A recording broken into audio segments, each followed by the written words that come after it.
She will be awarded a trophy. Thank you, Your Excellency. Thank you, Your Excellency.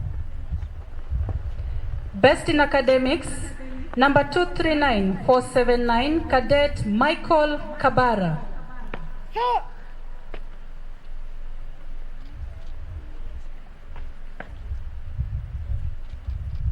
He will be awarded a trophy.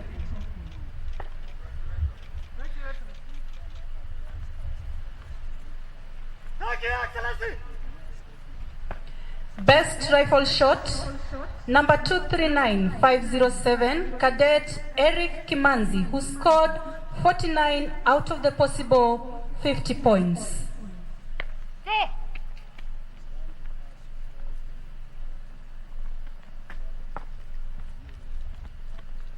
He will be awarded a trophy. Thank you, Excellency. Thank you, Your Excellency.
Your Excellency the President, the parade is now approaching in slow time to pay their compliments and showcase their skills as trained by their able instructors. Thank you.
kasih harus lanjutkan atau ketika itu membeli aku semua rais sekian keseluruhan pokok semua rais.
Bisa na semua rais dasarkan 2022 kepada Fernando dan perwakilan partai yang membawa hati pada undang kita dari apa kemarin itu dengan semua rais ketuanan bersama asal.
Mheshimiwa Rais kwa mara nyingine tena gwaride weza kujitosa katikati mwa uga wetu wa Kwata ili kutupa onyesho la mwisho ambalo ndilo litakuwa kilele cha gwaride la siku ya leo, kuleta wa kufunzi wa Kwata ya kwamba utamu wa gwaride ni makitaini wataweza kutuonyesha onyesho hilo Mheshimiwa Rais ambalo litakuwa la mwisho.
faithfully and bear true allegiance to the Constitution and the President of Kenya, during my service in the Kenya Police, without favor or affection, malice or ill will, that at all times do my utmost to preserve the peace and to prevent offense against the peace, that while I shall continue to hold the said office to the best of my skill and knowledge, will discharge all duties thereof, faithfully according to law, and I will subject myself to the Constitution, all acts, orders and regulations, now or in future in service, relating to my service in the Kenya Police Service, and that I will discharge all the duties of a police officer according to law, without fear, favor, affection or ill will. So help me God.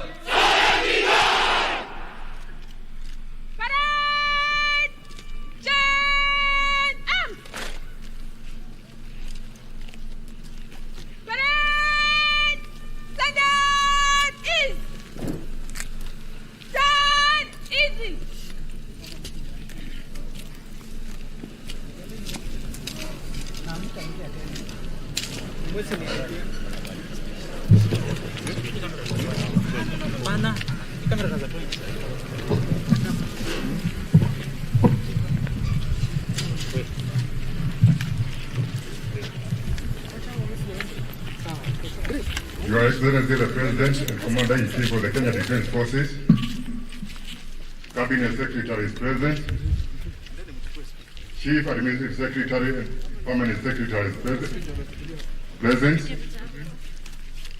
senior officers present, invited guests, passing out cadets. I wish to take this opportunity to invite all guests to National Police College Main Campus, Kiganjo. We have had a chance of talking to these 298 cadets. This is the first one in the history of the Kenya Police Service to recruit such a big number. And with that, I would like to invite the Inspector General National Police Service to come and continue with the rest of the program. Thank you, sir.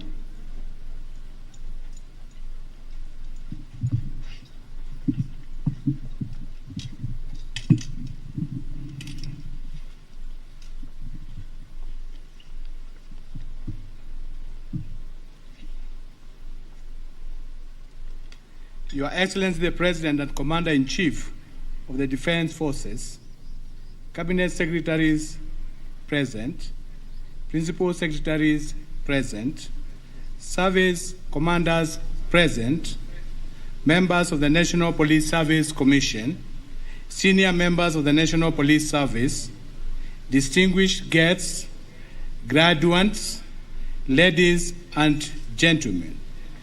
Your Excellency, on behalf of the National Police Service, I welcome you to the National Police College Main Campus, Kiganjo.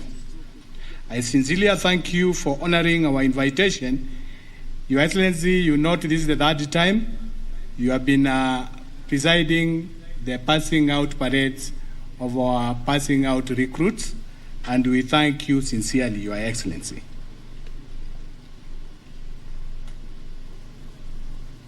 These officers were taken through a very comprehensive curriculum with relevant theoretical and practical exposures designed to equip them with competencies and desirable characters of aspired ranks.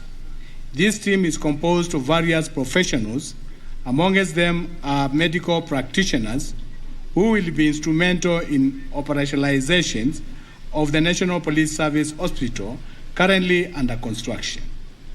Experts from other fields, including lawyers, will be deployed to specialized units within Directorate of Criminal Investigations, while educationalists will eventually boost our training institutions, such as the National Police Service Senior Staff College, Ngong campus. Your Excellency, these officers are entering the service as middle managers. A lot is expected from them by the officers and members of the public in terms of management and leadership skills, values and integrity, professionalism and accountability as product of the ongoing police reforms. These officers are destined to become deputy station commanders, head of crime branch stations, investigators, platoon commanders, and other operational and administrative roles they will be deployed to. By virtue of their deployment, they will be instrumental in managing the forthcoming general elections. I had an opportunity to review their parade, where I appealed to their designated commanders to support them, integrate well into the police service, and mentor them into reliable police officers.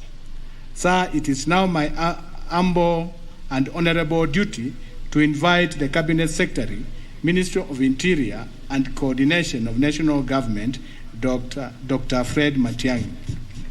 Karibu.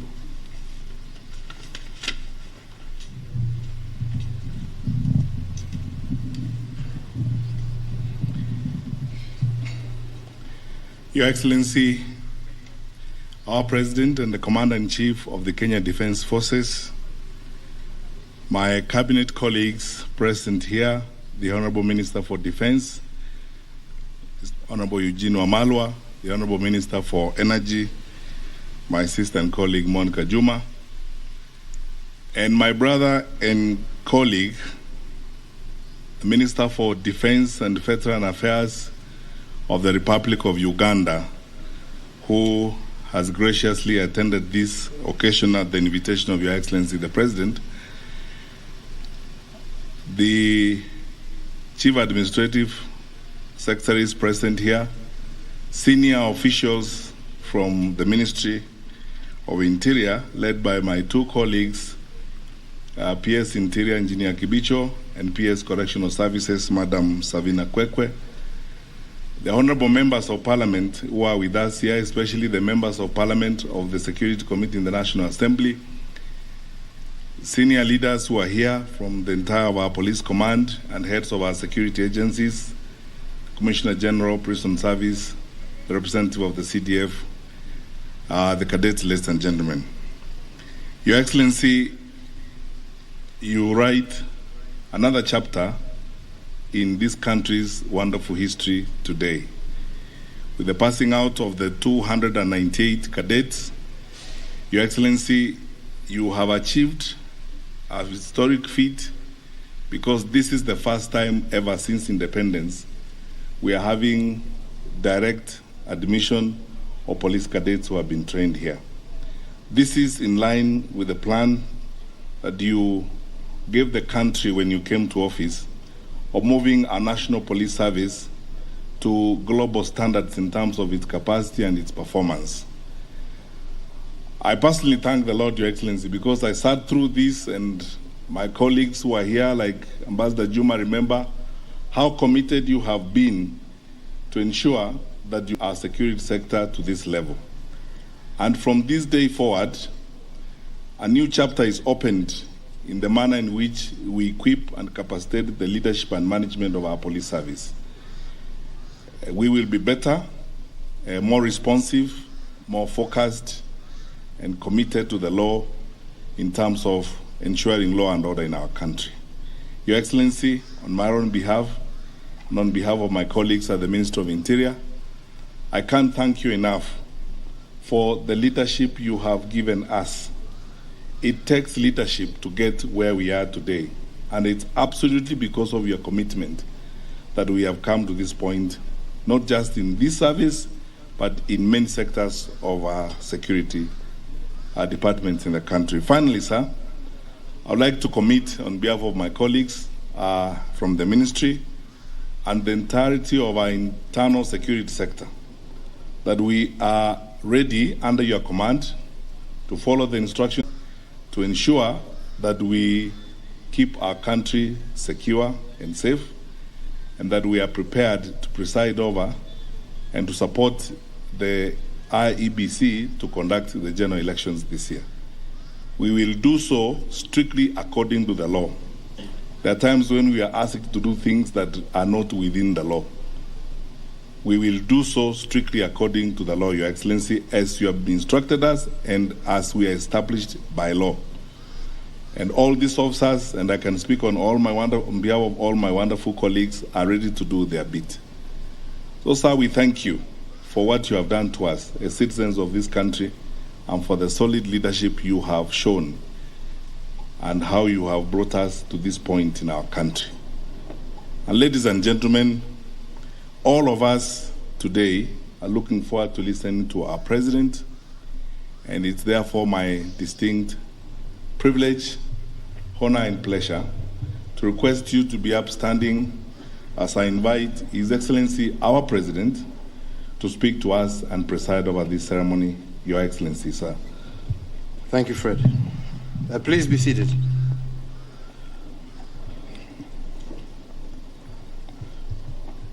Fellow Kenyans, today it is my distinct honor and pleasure to commence my 2022 National Security Calendar by presiding over the passing out of the first Cadet Inspectorate level officers of the National Police Service. As always, I am most pleased to see young Kenyans, as those before us, answering the call of public service and committing themselves to make Kenya a better and safer nation for all. Today's parade comes barely after two other pass-out parades, first of the Administration Police, the second of the General Service Unit of our National Police Service, and adding today's numbers, the total number of police officers who have graduated under my administration stands at 35,400. So, ladies and gentlemen, today it is a double joy as we graduate the first class to be admitted direct as mid-level managers of our police service. Secondly, it is also a historical day because out of the 298 Cadet Inspectorate level officers graduating today, 78 are female, indeed including the commanding officer of this parade, who has done a sterling job. This, I am proud to state, demonstrates clearly our commitment to engendering the security sector, and more importantly, our resolve to empower and to position our women in positions of leadership. Furthermore, this occasion is a highlight of the remarkable transformation we have continued to make in the tooling as well as the retooling of our security organs as we seek to solidify their capacity to make Kenya a more secure and peaceful nation. So you graduates, it is against this backdrop that I feel most privileged today to receive your salute at your passing out parade, and I join your families, relatives, friends in congratulating you for this noble achievement. Let me also register my appreciation to the entire leadership of the Ministry of Interior, led by your Cabinet Secretary, the leadership of the National Police Service, the college commandant, and all the trainers who have coached, mentored, and instructed these cadets To you I say congratulations for a job indeed well done. And to the graduates, ahead of you lies years of service to the people of Kenya. You are joining the security sector at a time when we are implementing significant reforms in the security sector with a view to restore the place of pride of our security organs. At the same time, the Kenyan society at large is also experiencing significant transformation, particularly in terms of expectations of our citizens. Therefore, you should expect Kenyans to demand more of your quality service than any other previous crop of officers. I am, however, confident that if you apply your training, maintain your discipline, but most importantly, your integrity, and faithfully follow the orders of your superior officers, you will have a long, distinguished, and rewarding career in the police service.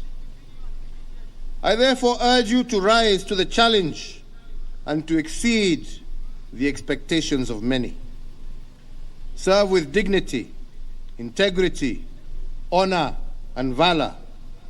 And in everything you say or do, whether in uniform or outside of it, remember that you represent the entire police service and the government's solemn commitment to the people of Kenya to serve and protect them.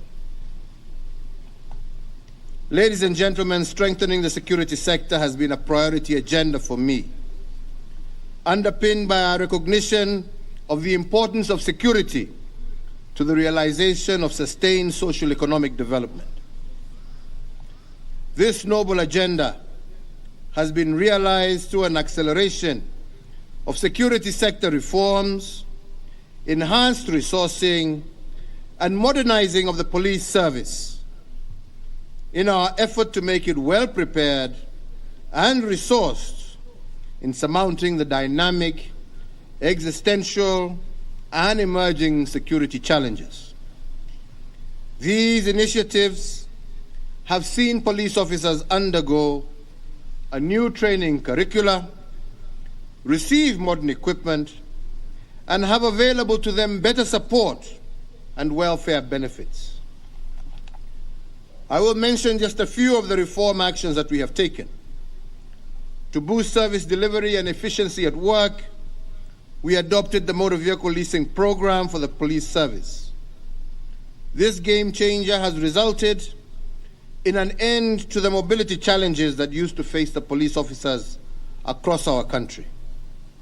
It has also increased police visibility and improved the response time to security incidences. I am also aware that the welfare of police officers is also a major factor contributing to their performance.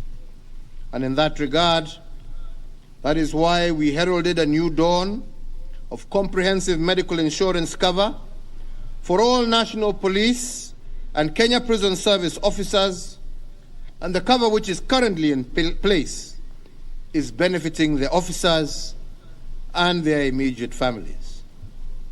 Similarly, we took steps to improve police accommodation, particularly through the introduction of rental house allowances, and these too are the many initiatives that my administration has put in place to bolster the welfare of our police. Fellow Kenyans, the path to a more secure Kenya hinges on a multi-agency approach in tackling security issues. We have put in place a multi-agency institutional framework which brings together all entities responsible for deterring crime, investigation, and prosecution of offenders, as well as the safe custody of inmates. Appreciating the transnational nature of crime, we have also executed several mutual legal assistance and reciprocity agreements with other friendly nations.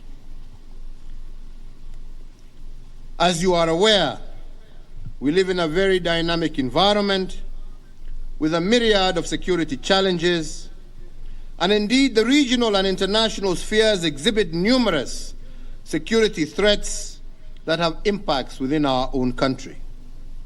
The Great Lakes and the Horn of Africa regions are both currently experiencing waves of insecurity due to terrorism and civil unrest.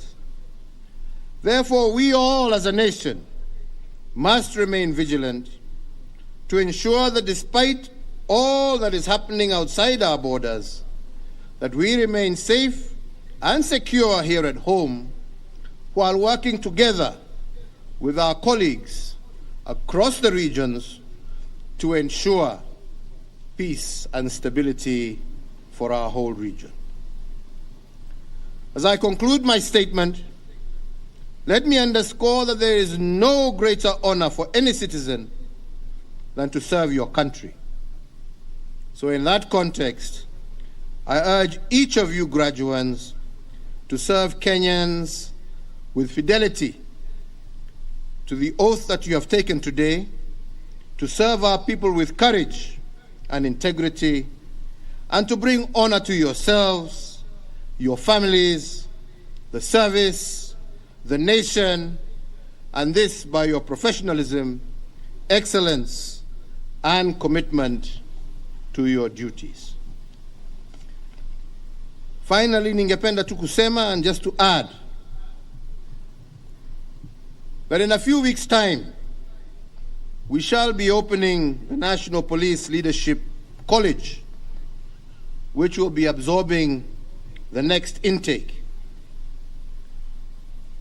And today, I want to direct the IG to be in touch with his colleagues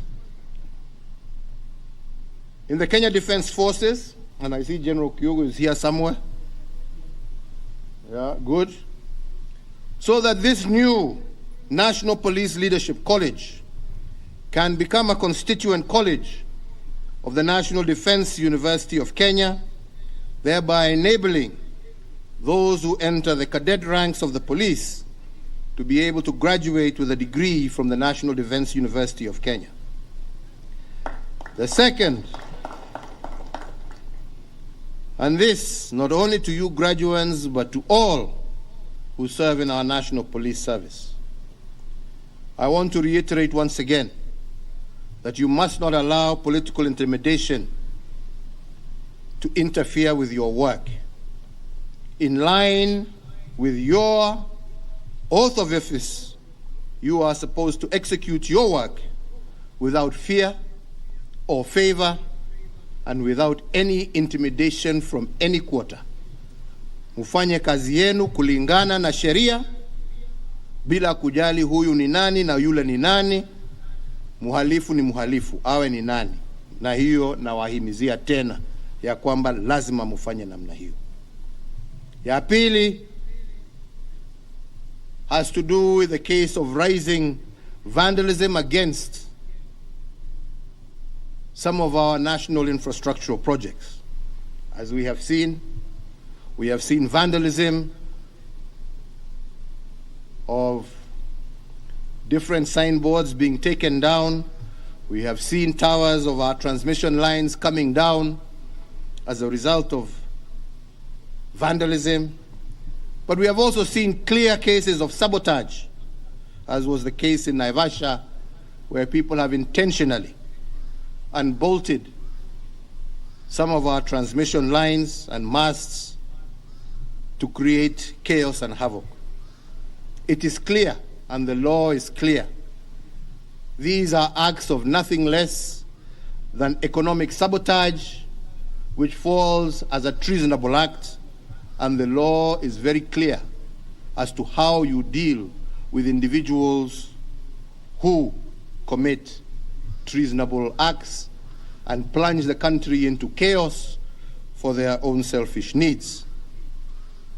And as such, we expect you to do your duty and to execute your function as the law dictates. And as of today, we will no longer allow, and we have put a moratorium on the export or buying and selling of any scrap material until we have put in place proper guidelines that will ensure that that material is not coming from the hard-won investments that the Kenyan people have made. We will not allow you to destroy that which is for the growth and development of our country to benefit a few individuals' pockets. Hiyo hatutaruhusu. Na mimi nimesema watu wachukuliwe hatua kulingana na ile hatia wamefanya. That is economic sabotage. You are sabotaging your country's economy. And I believe the law is very clear as to how such people need to be dealt with. Kwa hayo machache, kwa sababu leo sio siku ya kukasirika, ni ya furaha, mimi nataka kusema hongera kwenu nyinyi wote. Tunaombea Mwenyezi Mungu awalinde, awaongoze kwa shughuli hii ambaye mtaanza kutoka leo kutekeleza, ya kulinda nchi yenu, kulinda wazazi wenu, marafiki wenu, jamii yenu, Wakenya wenzenu.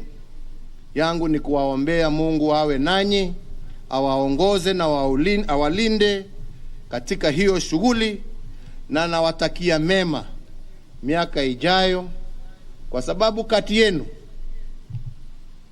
wale ambao ndio watakuwa viongozi wa hii idara ya polisi watatoka kati yenu, lakini itategemea pia vile nyinyi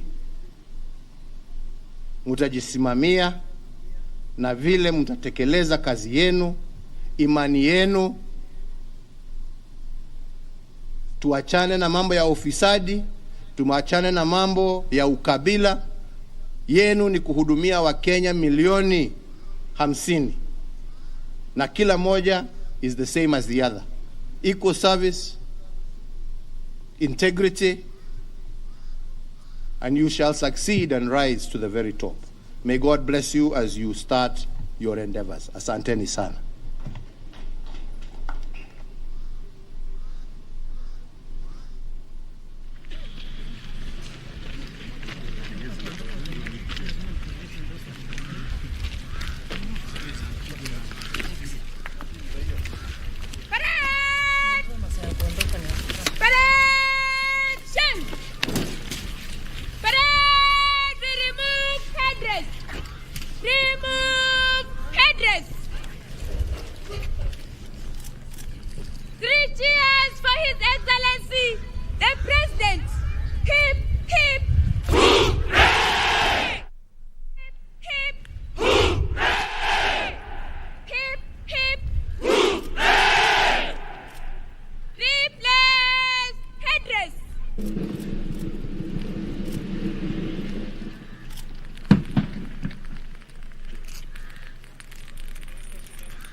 Your Excellency, may I have your permission to march off the parade?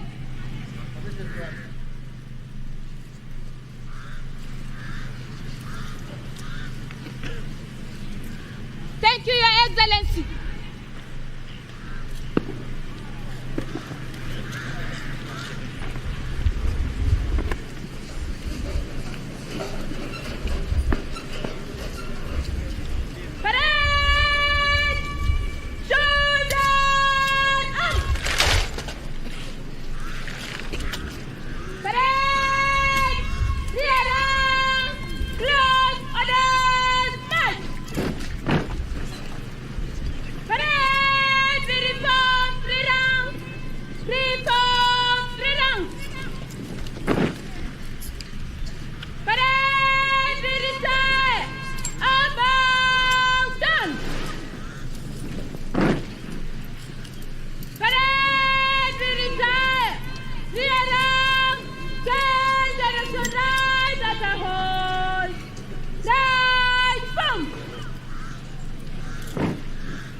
Excellency the President, the officers have taken oath and are now marching out of this parade ground, just out having been endowed with powers to perform duties in the National Police Service.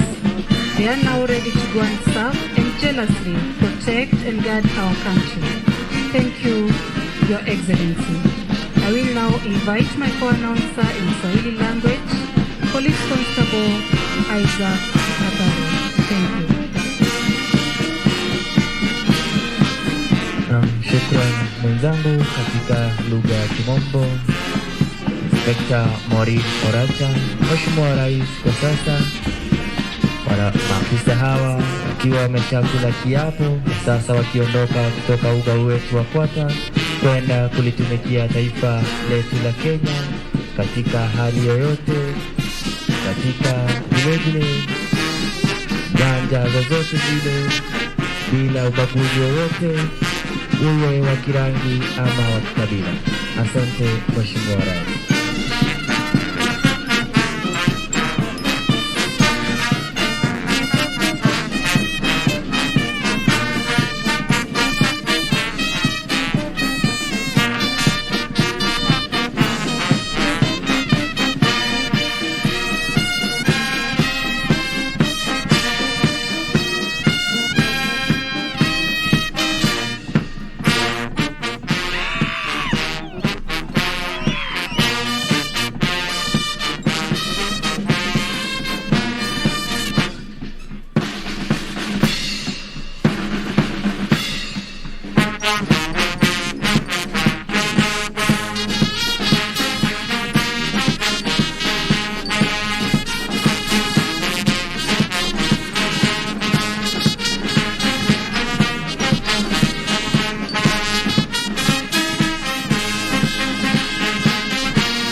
request the following dignitaries to go forward and kindly take their seats in the following order.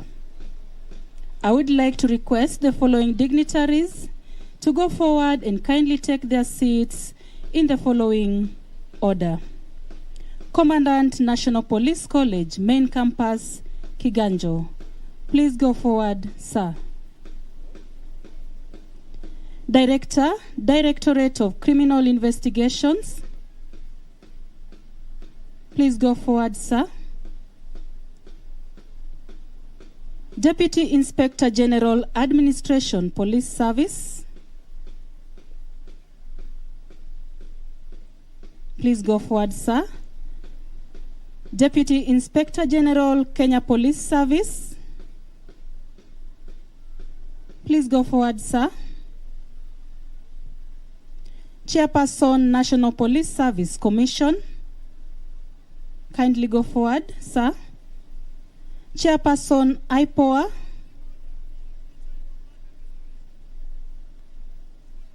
Chief Administrative Officer, Interior, Hussein Dado.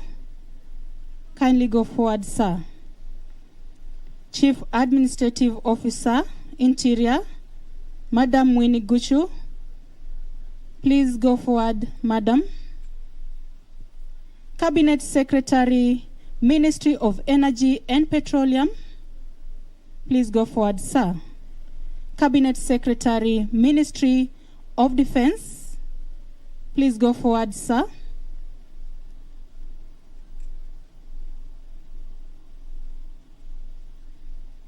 I will now request the Inspector General, National Police Service, and the Cabinet Secretary, Ministry of Interior and Coordination of National Government, to accompany His Excellency the President to his seat for a photo session.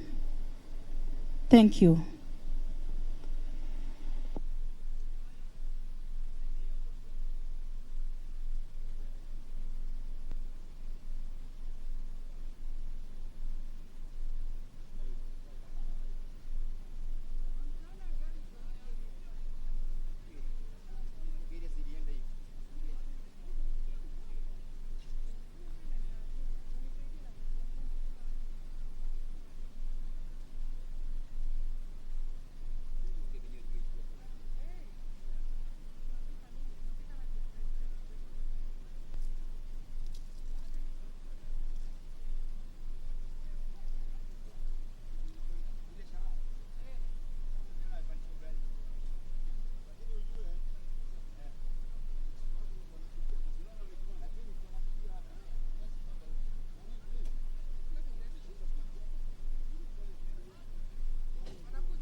Kufuzu kwa maafisa wa polisi hapa katika chuo cha maafisa wa polisi Kiganjo, gatuzi la Nyeri, na wakati huu ni wakati ambapo Rais Uhuru Kenyatta anapiga picha ya kumbukizi na baadhi ya maafisa wa ngazi za juu katika idara hii ya usalama, picha ambayo itakuwa ni ya kukumbuka zaidi siku hii muhimu katika kalenda ya Jamhuri ya Kenya. Kama alivyodokeza Rais Uhuru Kenyatta, siku hii tangia taifa hili liweze kupiga hatua kubwa katika masuala ya mageuzi katika idara ya usalama katika lugha ya King'eng'e, police reforms. Hii leo basi ni mahafali ya kwanza kwa maafisa hawa wa polisi kufanyika tangia Kenya ipiga hatua, mtazamaji, na kwa sasa msafara wa rais unaondoka hapa katika uwanja wa chuo cha maafisa wa polisi Kiganjo, kuashiria kwamba tayari sherehe hii muhimu imeweza kutamatika. Kinachosalia sasa ni wale maafisa wa polisi kiwango cha kadeti wapatao 298 kuweza kuhakikisha kwamba wanatimiza malengo na hitaji kutoka kwa idara hii ya usalama, hasa wanapofuzu hii leo, na Rais Uhuru Kenyatta akiwapo pongezi kwa kuweza kufuzu, ikizingatiwa kwamba wamekuwa kwenye mafunzo ya miezi 9, mafunzo ambayo ni ya aina yake, ikikumbuka kwamba wanapokuwa katika mafunzo hayo, mtazamaji, wanapitia hali ngumu zaidi, na maafisa hawa ambao wamefuzu wapatao 298 wakiwemo 220 wanaume na 78 wanawake wameweza kusomea taaluma mbalimbali. Kuna wataaluma ya uhandisi, wanahabari, kuna wale maafisa wa huduma wa afya ambao vile vile wamefuzu hii leo, na ni wajibu muhimu zaidi kwao kuhakikisha kwamba Kenya salama. Na nikiangazia baadhi tu ya usemi ya baadhi ya viongozi ambao wamekuwa hapa katika sherehe hii muhimu, akiwemo Inspector General wa polisi Mutembei ameweza kudokeza kwamba sasa kinachosubiriwa vile vile kuona maafisa hao watakavyo asimamia uchaguzi, waweza kushirikiana na tume huru ya uchaguzi na mipaka nchini IEBC kwenye zoezi la uchaguzi Agosti 9. Na vile vile waziri wa usalama Dr. Fred Matiang'i akiangazia mabadiliko ambayo yameweza kufanyika katika idara hii ya usalama, na kusema kwamba wao kama idara wameweza kupiga hatua kubwa zaidi. Kiongozi wa taifa ambaye ndiye amiri jeshi mkuu wa majeshi yote ya ulinzi akiangazia ile vile vile hatua ambayo ameweza kupiga kama kiongozi tangu achukue hatamu za uongozi mwaka 2013, hasa katika idara hii ya usalama, akijivunia na kujipiga kifua idadi ya maafisa ambao wameweza kufuzu chini ya uongozi wake, akidokeza kwamba ni maafisa wapatao 35,400. Vile vile Rais Uhuru Kenyatta ameweza kuwarai maafisa hawa vile walivyokula kiapo hii leo kuhakikisha kwamba wanatumikia taifa hili kwa moyo wao wote, kwa kujitolea muhanga na bila kujihusisha na masuala ya ufisadi, jinamizi ambalo limeweza kutukumba kama taifa. Kumbuka kwamba hasasi hii hasa imeweza kunyoshewa vidole vya lawama kuhusiana na tuhuma za ufisadi, akisema kwamba wasikubali kutumika katika masuala ya rushwa. Vile vile kiongozi wa taifa ameweza kumuamrisha Inspector General wa polisi Mutembei kuhakikisha kwamba chuo ambacho kitaanzishwa hivi karibuni kinaweza, mipango kabambe inawekwa ili kuhakikisha kwamba maafisa hawa polisi wanaweza kupata mafunzo mbalimbali. Na rais akiangazia tangia alipochukua hatamu za uongozi kwamba wakati huo ilikuwa afisa mmoja wa polisi kwa watu 1000, lakini sasa idadi imeweza kupungua hadi kama 200 hivi, na hivyo ni hatua kubwa hasa kupambana na tishio la ugaidi na masuala ya usalama ama kudorora kwa usalama katika taifa hili. Vile vile ni vema uweze kufahamu mtazamaji kwamba rais ameweza kuangazia zaidi maafisa hawa wa usalama kuweza kutimiza yale malengo ambayo wameweza kupata au masomo ambayo wanaweza kupata hapa katika chuo hiki cha mafunzo ya kiganjo ya maafisa wa polisi, wakisema kwamba wanapoondoka hii leo na kuweza kutumikia taifa hili katika nyanja mbalimbali, masuala muhimu yanayosubiria kama maafisa wa polisi. Na vile vile akizungumzia kuhusiana na idadi ya maafisa wa polisi wanawake ambao vile vile wamejituma katika tasnia hii muhimu au katika idara hii ya usalama kuhakikisha kwamba mipaka ya taifa hili salama. Rais vile vile ameweza kutoa onyo kali kwa wale ambao wanahitilafiana na masuala kuweza kupata mafanikio katika idara hii ya usalama kuhusiana na kuhitilafiana na nyaya, na vile vile ameweza kuzungumzia kuhusiana na maafisa wa ngazi za juu serikalini ambao wako kwenye idara hii ya usalama kuweza kushirikiana na kutokubali kuweza kutumika, mtazamaji. Kwa hivyo ni sherehe ambazo zimekuwa hapa katika chuo cha mafunzo ya kiganjo katika gatuzi la Nyeri, na tumekuwa tukipeperushia tangia mwendo wa saa 7 hivi. Shukrani kwa kutizama. Kwa niaba ya wale wote ambao wameweza kufanikisha matangazo haya, mimi naitwa Timothy Kipnusu na kurejesha kwenye makao makuu ya shirika la utangazaji nchini KBC.